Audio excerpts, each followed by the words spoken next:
Hello, girl, and welcome to this episode of Empowering Women with Celeste. And today I'm talking to Amy, who is a holistic reproductive health practitioner, and she's going to teach us about the period because we all have it and it's not something we talk about. And there are some things that you should know about it that could potentially be or lead to sickness and be lethal. So get your pen and paper out and get ready to take lots of notes because this is really important. And remember to subscribe if you haven't done that, and enjoy. Great. Hello, everybody, and welcome to you, Amy. Very excited to talk to you. And Amy, thank you so much for having me. And Amy is going to talk to us about why it's important to know about your period and some things about your period that you should know and why it's dangerous. So yeah, Amy, tell us about why should we know anything about our period and the womb space and all of that? Absolutely. So I will preface this with your period and your cycle is important regardless of whether you want to have babies like right now or ever. So I will just say that first off the bat. Specifically, before we hit record, we were talking about some of the dangers and actually life-threatening situations that could be avoided if we paid attention to our menstrual cycle more. And especially what I do is I help women to chart their menstrual cycle in a very detailed way so that things like that become even more evident. But even just as a person paying attention to when is your period, how long is your period, how long are your cycles, things that, I guess I normally talk about this the other way around, but essentially, you could have a bleeding disorder and not know about it. You might think that your periods are normal because who do you ever talk to about how much you're bleeding during your period? You could even have cancer. You could even have uterine cancer, which causes very heavy bleeding. And again, not to say that if you have heavy bleeding, you have uterine cancer, but those are consequences if you're not aware of it, if you don't know about it. Absolutely. So it might sound very harsh to think about it, but not paying attention to our cycle could literally be fatal. Yeah, it could kill you if you don't get it in time. And that's what we want to do, right? We want to know about it before it gets a problem. Absolutely. Great. Yeah. So tell us about what does a normal period look like? So what should you be aware of? Yeah, so thank you for asking that. What I like to do is just briefly talk about how the menstrual cycle works, because I think I was in my very early 20s when I discovered the different hormones that work, that basically make the menstrual cycle work. But I was very oblivious to anything about the menstrual cycle until I discovered fertility awareness, which we'll, I'm sure, talk about in a little bit. So for I guess essentially the period is the last event in a menstrual cycle, but since it's a very significant point in the menstrual cycle, that the first day of your period is what we consider cycle day 1. So that's your menstrual cycle. It goes from cycle day 1, which is the first day of your period, to the last cycle day, which is the day before you get your next period. So the main hormones in the menstrual cycle are estrogen, which dominates the first half of the half-ish, I say that with a grain of salt, the first half of the menstrual cycle, and progesterone, which dominates the second half of the menstrual cycle. So at the beginning of the cycle, when you have your period, and for the first few days after, your hormones are actually kind of low, and all hormones are kind of low, and then estrogen slowly starts to rise. When estrogen levels reach a peak point, that causes a surge of luteinizing hormone, which triggers ovulation. So ovulation is this main event really in the cycle, because that's what it's all about. Your body is trying to, reproduce. And after ovulation, progesterone is the dominant hormone and stays, dominant until the end of the cycle. When a pregnancy does not occur, both estrogen and progesterone drop, which then signals to your body to release the uterine lining and to start over with a fresh cycle. And that's where the bleeding starts, because that's going out of the body. That's right. So like as the hormone levels, I like to have like a presentation with this like on the screen. Not today. But so you'll just have to make do with my hand gestures. So like estrogen rises, and then ovulation occurs, and then progesterone rises. Estrogen is still high also, but not as high as progesterone. So progesterone is like super high. But again, and that's why that's why we have the what's it called in English, like that really hormones where you say, oh, now you're about to have your period because you're going crazy, you're PMS, crying a lot. Yeah, exactly. So yeah, that's actually related to not enough progesterone a lot in a lot of the cases. Oh. So for instance, if your progesterone drops off too soon, that can cause a ton of cycle issues like PMS or painful periods or infertility, and just it just goes on and on about this. Okay.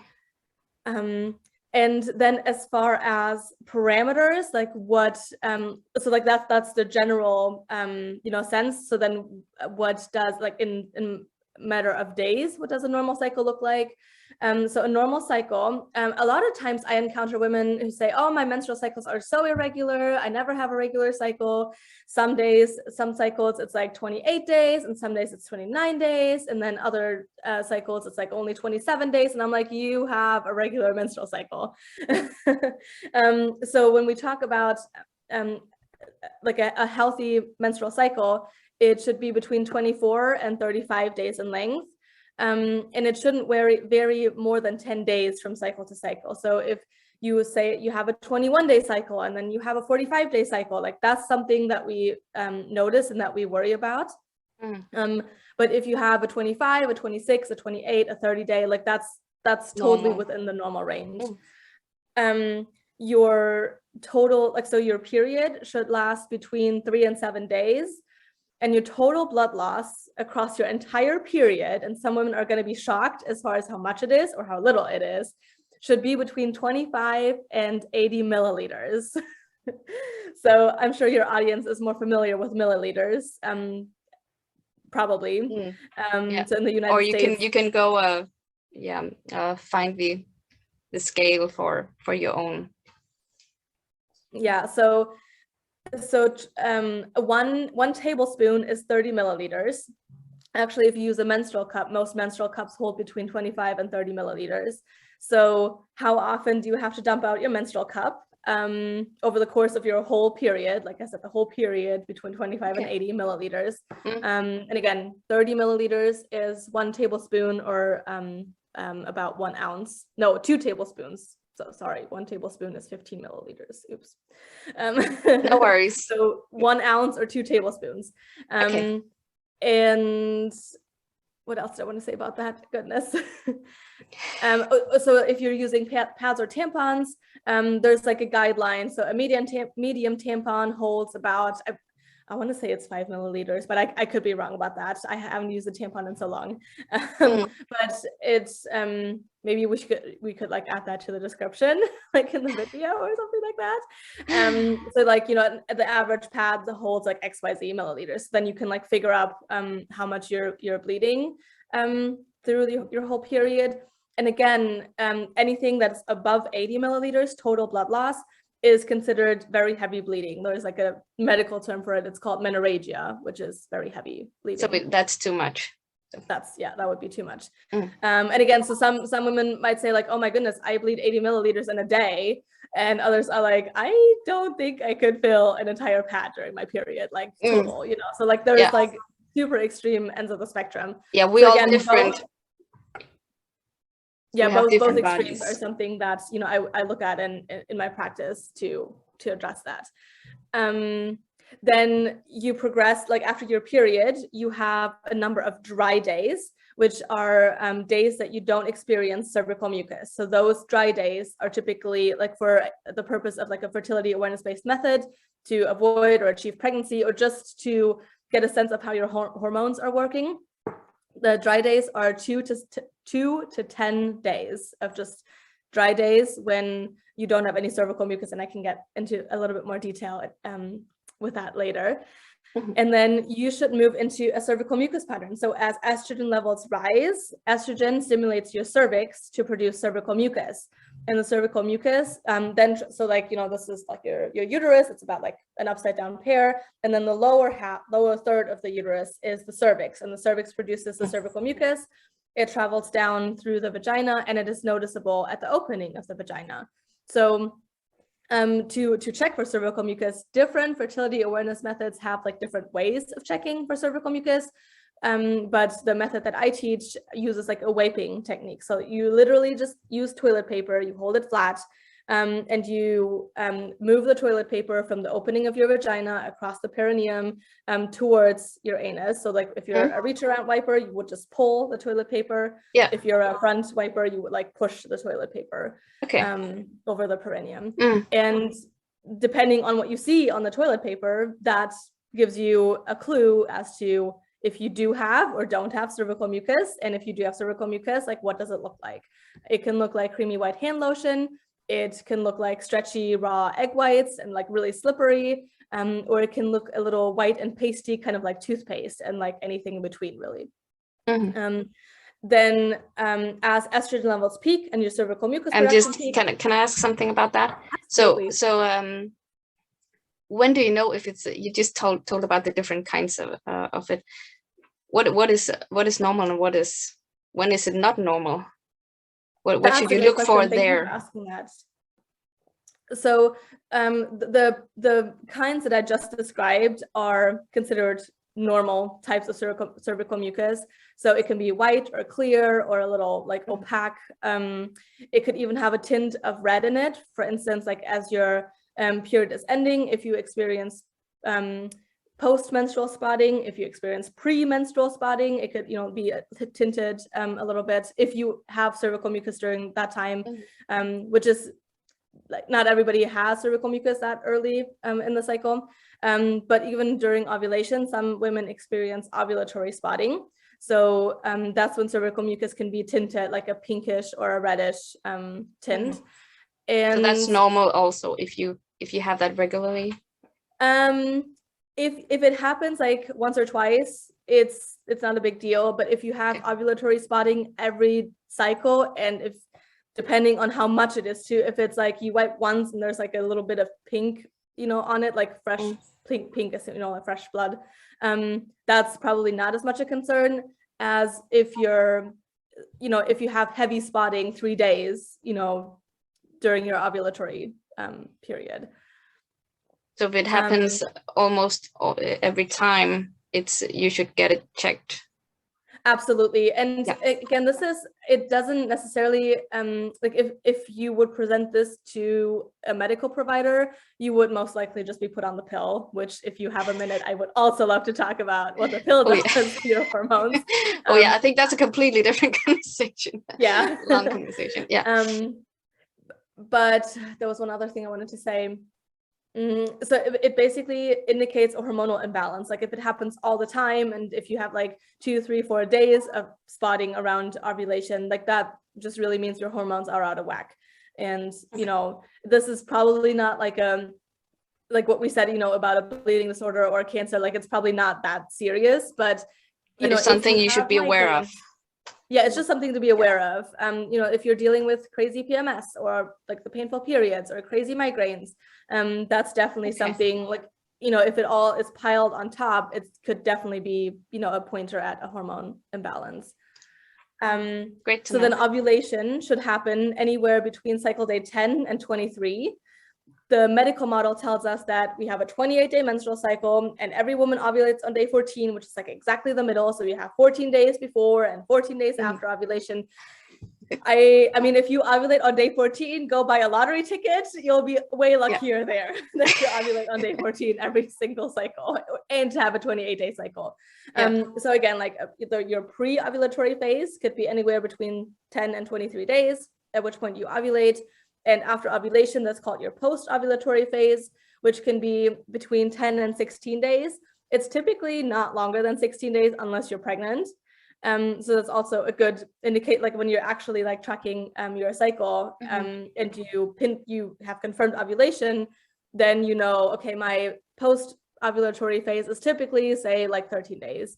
And if it's like longer, then you can almost be certain that you're going to be pregnant, which is good, you know, for women who are trying to get pregnant. And then if you're not trying to get pregnant, they're, you know, like, you know, really, really early on, and you can make a decision. Okay, great. So yes, I think yes, I wanted to say that, like, if your cycle falls outside of those parameters, again, that could you know, indicate that something else is going on. And it might not be like a fatal condition, but it could be as simple as, do you nourish your body adequately? Do you exercise too much? Are you consuming enough saturated fats so your body can make adequate, you know, levels of hormones? So lifestyle is a lot huge about effect. it. A lot of it is lifestyle. Like, do you sleep? do you get enough sleep? Because that's very important for hormones too.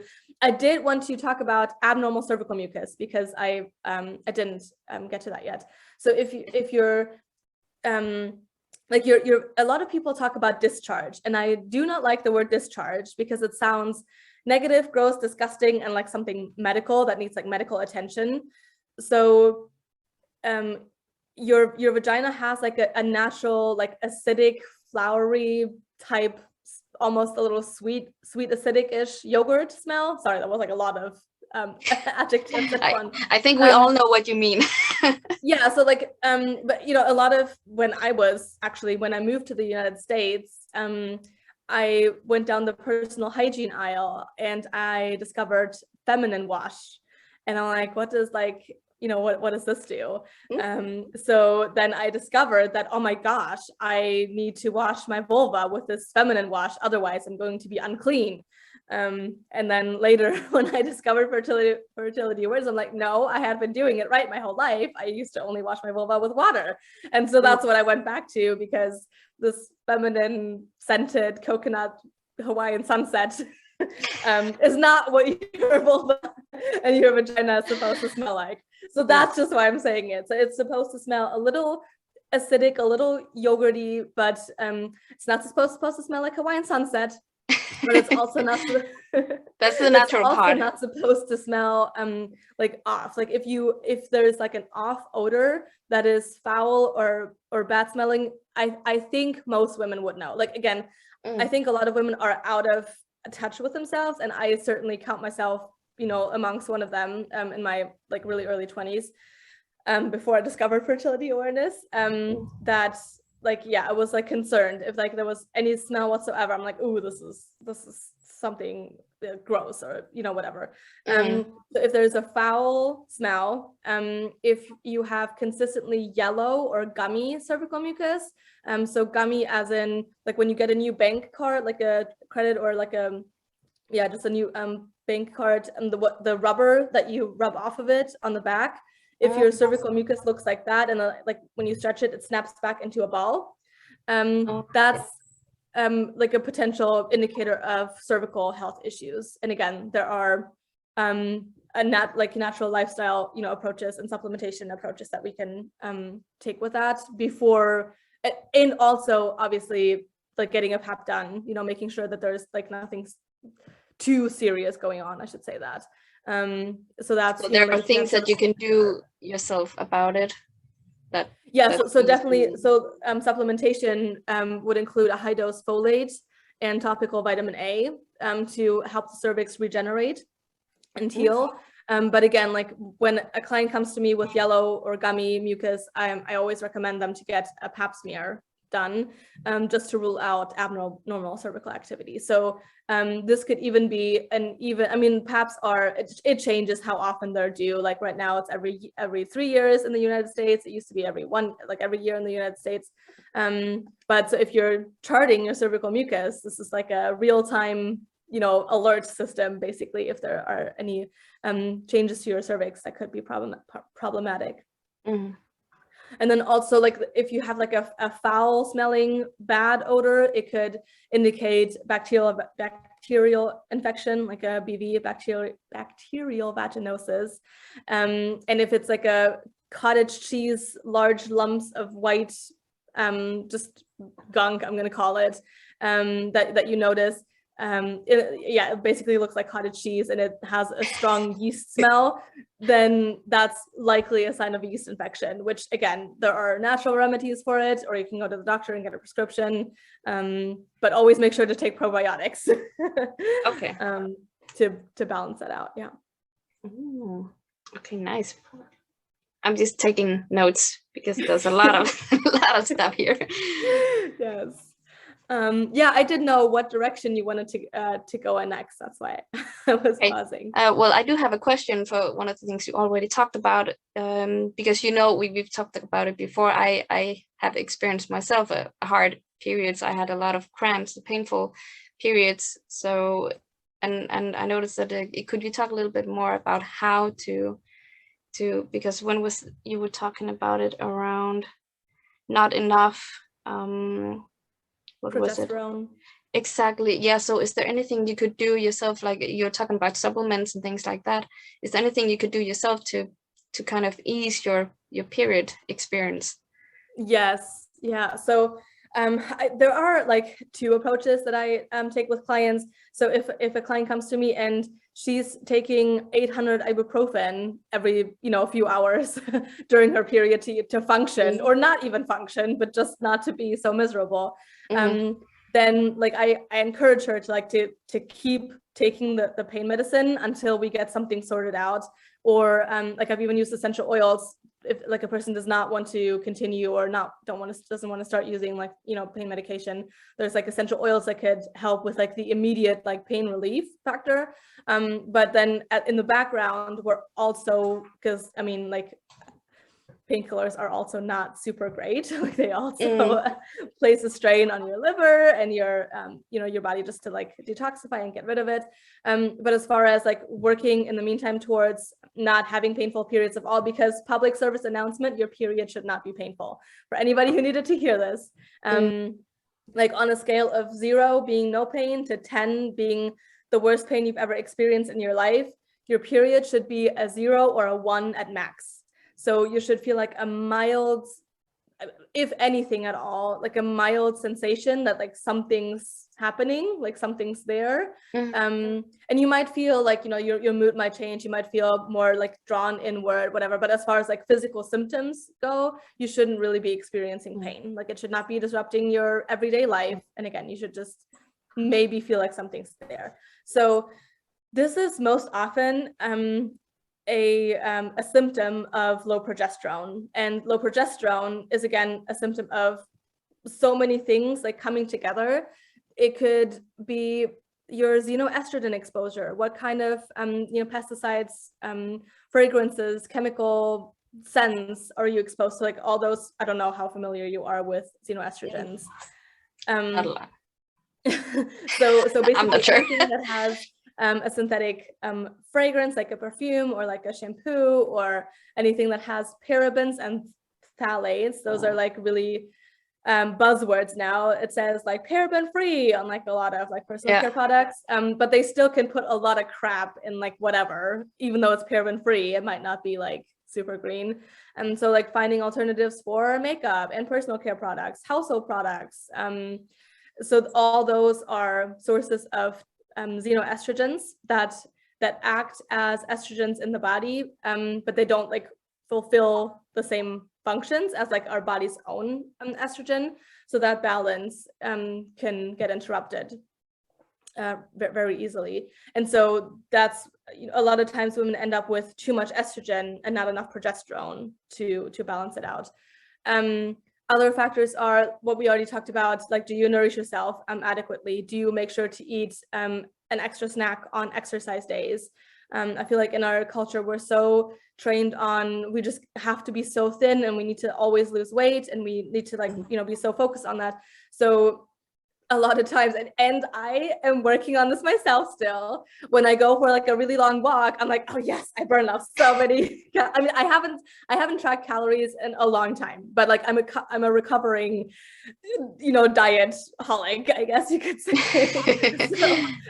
So I'm like, oh my gosh, yes, I went for a nice long walk. That's awesome. But I mean, if you go for like a 2-hour walk every day, which I know in Europe is a lot more common to be like like walking to work or biking to work. So, Americans are a lot more sedentary in that regard. But so like nourish yourself for that extra workout that you did. Don't just leave your body hanging like this deficit and put your body into stress. But feel your body for this extra activity that it had to do. And again, this goes totally against what we think about, like I said, diet culture and having this like super thin, appearance. The other part is, again, sleep. Sleep is super important. Are you sleeping in the darkness? What does your sleep hygiene look like? Do you watch 5 hours of TV before you go to bed? Do you go to bed at 2 a.m.? Those kinds of factors. So I know it seems like a lot. And I didn't get there overnight, and I'm still not perfect. Like I still stare at my phone. I try little crutches. Like I turn on the night mode to where it's like a little more yellowish, or more recently I've discovered the like the red tint that you can put like over your phone, like a color tint. So it's like really, really red. And like, so it doesn't, emit so much blue light. I have blue light blocking glasses. So like I have some crutches because I do a lot of my work at night on the computer. And so again, this might not be something tomorrow you're going to like ditch all your shampoo and you're going to go to bed at 9 o'clock. I mean, you don't have to go to bed at 9 o'clock. I'm just exaggerating. Yeah. Start small and make it a habit, and then go to the next thing. Absolutely. And again, for my personal story, I think, so I discovered fertility awareness and more of this natural, approach when I was probably 21, 22, and I'm almost 29 now. So it's been a long journey that I've been on, and there are still things that I learn every day about things that I could do better. Like several years ago for Christmas, I asked for a new set of pots and pans that were stainless steel to replace my non-stick pans that were chipping, and we had like the black little specks in our food, which is like terrible. Oh yeah. So again, like I'm learning all the time, and pots and pans are not cheap, especially if you buy quality stainless steel, or cast iron cookware. I know this is way off what we initially set out to talk about, but I feel like it's important to just explain how vast this topic goes, and if you can stack the deck in your favor as far as your diet lifestyle pieces, then you don't have so much so many other things to work on. So like I said, a lot of these cycle issues are minor. I mean, if you have menstrual migraines every cycle and you're in bed for 2 days, that's not minor for you. But like when we're talking about potentially like a fatal, condition like cancer or, uterine cancer, cervical cancer, it's like if you take the diet lifestyle piece and work on it, then we can address like, okay, you're still having migraines, you're still having heavy bleeding, you're still having PMS, your progesterone is still low. Is there anything else that we can, work on? Do you have a thyroid condition? Do you have a bleeding disorder? Does that answer your question? Yeah. I'm listening because it's really good. It's really good. And like you said, there's so many things that affects us, our body. So everything we touch, everything we put on our body and into our body affects us. So yeah, it makes totally sense. And I love it. So yeah, I think actually I don't have any questions. So if you feel like you got around everything, is there anything you would like to end up with, like, why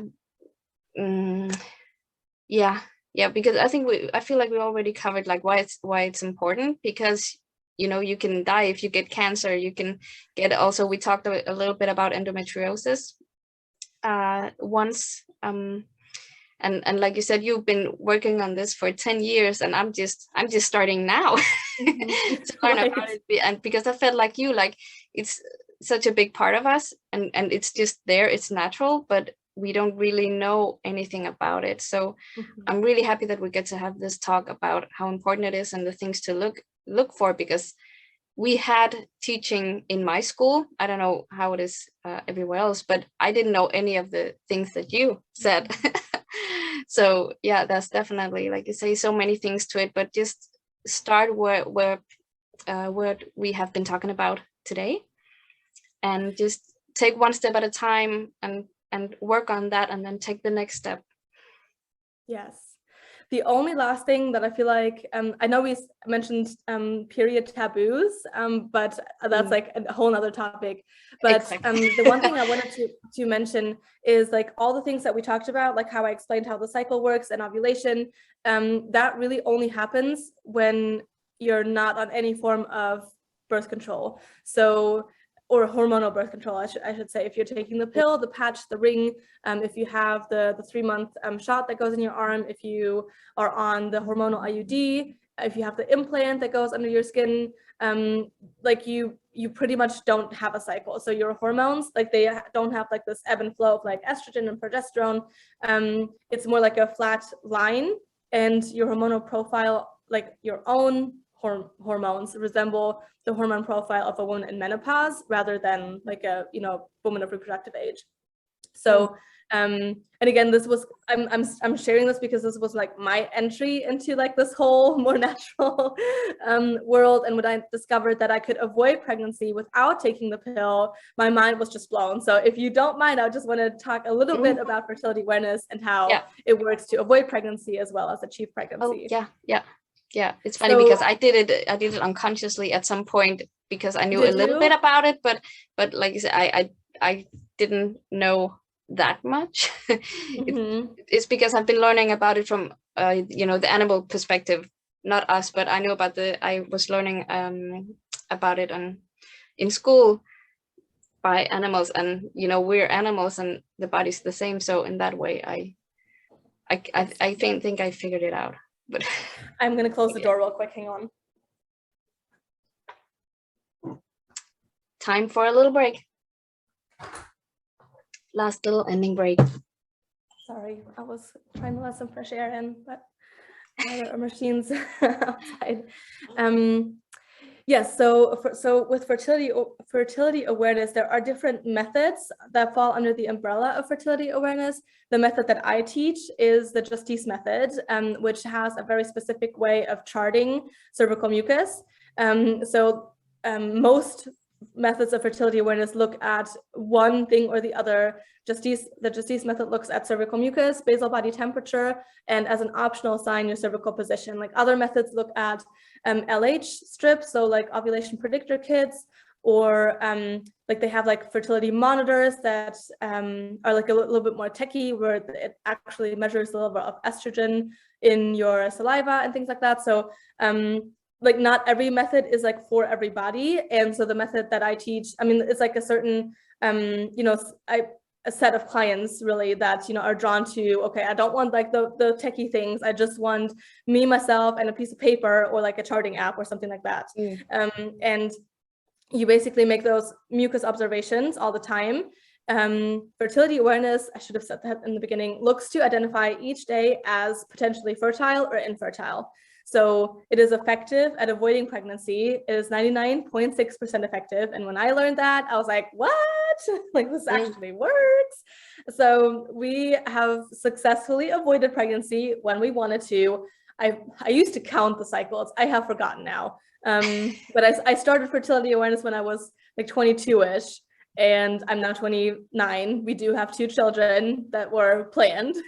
And so fertility awareness has allowed me to avoid pregnancy when I needed to, get pregnant when we wanted to get pregnant, and also troubleshoot my own cycles, because after my cycles were like really wonky and not really healthy. I was not falling in the normal parameters of the menstrual cycle that I explained earlier, and it really allowed me to hunker down and troubleshoot what I needed to work on as far as like diet, lifestyle, sleep, and supplementation goes. Because I mean, I don't have any medical issues, but again, like that, might not be the case for somebody else. And so it took us a little bit longer to conceive our second child, but again, If I hadn't known about fertility awareness, it probably would have taken us a lot longer, because I wouldn't have known anything that was going on. So yeah, and like either if babies are not on your radar ever, again, fertility awareness is super effective. And I also have clients that come to me that just want to balance their hormones. They're like, I have no interest, I have no use for birth control, I don't want to get pregnant, I just want to get rid of my PMS, I want to get rid of my painful periods, I have endometriosis. Like, let's, work on migraines and all the other things you talked about. Absolutely, yes. Yeah. Great. So thank you for that opportunity to share a little bit more about yes, but yeah, you're so welcome. It's like, this is a big topic for me as well, and because I know, like we talk about, it's such a taboo, we don't talk about it. So we don't really know, and where should we know? We have to find that out ourselves. We have to actually go ask and say, hey, what is this about, and what does this mean, and what does this do? So that's why I'm very lucky to have you on. I was very excited. So, and yes, I was so excited to talk to you too. And we will probably be here again. Yes, we have some more things we want to talk about. So yes, we will. So well, yes, thank you. If you don't have anything else, Amy. That was it. Thank you so much. Great. So thank you for joining me, and thank you for listening. I hope you learned a lot today. I actually did. So it's great, and start working on this, and we will see you next time. Bye. Bye.